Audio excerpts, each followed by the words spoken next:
वहाँ पर नीतीश कुमार ने जिस किस्म की हरकत करी है उन्होंने कि एक महिला को जिसको नियुक्ति पत्र दिया जा रहा था, वहाँ पर उनके भरी सभा में तमाम लोगों के सामने में उनके बुर्के को, उनके नकाब को खींचा जाता है, सरेआम उनको बेइज्जती किया जाता है।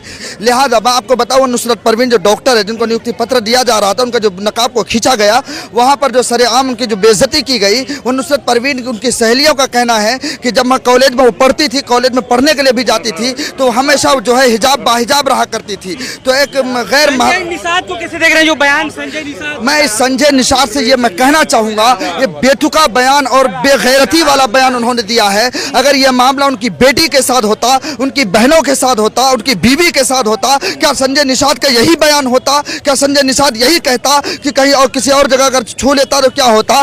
क्या संजय निषाद उस वक्त भी यही कहता जब उसकी बेटी उसकी अभी भी मंत्री पद में बने हुए हैं? संजय निषाद जैसे लोगों को शर्म आनी चाहिए। और चुल्लू भर पानी उसको नहीं मिलता है, हथेली में थूक ले उस पर डूब के मर जाए वो। संजय निषाद को ये समझना चाहिए कि नुसरत परवीन देश की बेटी है। नुसरत परवीन कौम की खिदमत के लिए वहाँ नियुक्ति पत्र लेने जा रही थी। जो अकलियत समाज के लोग गलती कर बैठता है तो उनके ऊपर फौरन बुलडोजर एक्शन लिया जाता है। संजय निषाद मंत्रिमंडल में बैठा हुआ है, मंत्री की कुर्सी पर बैठा हुआ है। योगी आदित्यनाथ और पूरी भाजपा, पूरी एनडीए सरकार के जू तक नहीं लगती है और एक लफ्ज तक नहीं बोलते हैं। संजय निषाद को शर्म आनी चाहिए कि एक जिम्मेदाराना कुर्सी पर बैठकर इस किस्म की बातें करते हैं, जिसकी जो है संविधान में और समाज में, खुसूसन में देखें, संविधान तो है ही है, लेकिन समाज में भी इन सब बातों की कोई जगह नहीं बनती है जिस किस्म की संजय निषाद ने बातें कही है। अभी तक नीतीश कुमार ने जो है माफी नहीं मांगी है। संजय जी ने तो माफी मांग ली है, लेकिन नीतीश कुमार ने माफी नहीं मांगी है। देखें मैं आपको बताऊं, नीतीश कुमार जो माफी नहीं मांग रहे हैं,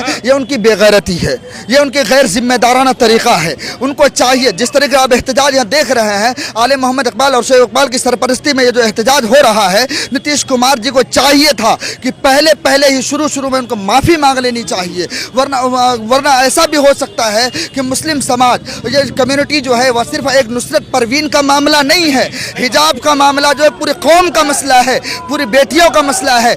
उनको पता होना चाहिए, द्रौपदी के साथ जो हुआ था, पूरी महाभारत हो गई थी और टोंडो मचा दिया गया था। और याद रखें नीतीश कुमार जी, अगर नुसरत परवीन के साथ अगर ऐसा हुआ है, नुसरत परवीन के साथ आपने जो हरकत करी है, तो आपको फौरन माफी मांगनी चाहिए और खुले लफ्जों में आप माफी मांगनी चाहिए। अगर मगर भी हम नहीं सुनेंगे, सीधे तौर पर आप माफी मांगिए। ये ज्यादा हो गया है, दिमाग कंट्रोल में नहीं है। भाई नहीं, दिमाग सही नहीं, इस्तीफा दे दीजिए। ऐसे लोग, जिन लोगों से, एक बार मैं बड़ी जिम्मेदारी के साथ मैं कहता हूं, अगर आपसे नहीं समझ रहा है, आपके दिमागी तवाज़ुन खराब है, आपकी मानसिक हालत खराब है, कुर्सी छोड़ दीजिए। अबे भाई, कम से कम बिहारियों का भला तो होगा, बिहार के लोगों का तो भला होगा। अब बिहार के लोगों को मतलब आग की भट्टी में झोंक रहे हैं, मानसिक हालात और दिमागी रोगी बनकर बिहार की जनता के ऊपर हुकूमत करना चाह रहे हैं। ऐसी मुख्यमंत्री हमें भैया नहीं चाहिए। बिहार के लोगों को ऐसी मुख्यमंत्री नहीं। कह रहे जन्नत जाएंगे, पासपोर्ट बनाएंगे तो मुंह तो दिखाना पड़ेगा ना। गिरिराज सिंह वो मंत्रिमंडल में जो बैठे हैं, उनसे पूछ लीजिए कि वो नीतीश कुमार जी एयरपोर्ट थे क्या? नीतीश कुमार जी कोई आधार सेंटर थे क्या? नीतीश कुमार जी कोई पासपोर्ट ऑफिस थे क्या? नीतीश कुमार जी कोई कुछ थे? जब नीतीश कुमार इस किस्म के कोई काम नहीं था, तो पहले नीतीश कुमार जी, मैंने शुरू में कही ये बात कि नीतीश कुमार को यह ऐलान करना चाहिए कि तमाम लोग बेहिजाब होकर आएंगे, कोई पर्दा नहीं होगा, बेगैरती की तरह आएंगे।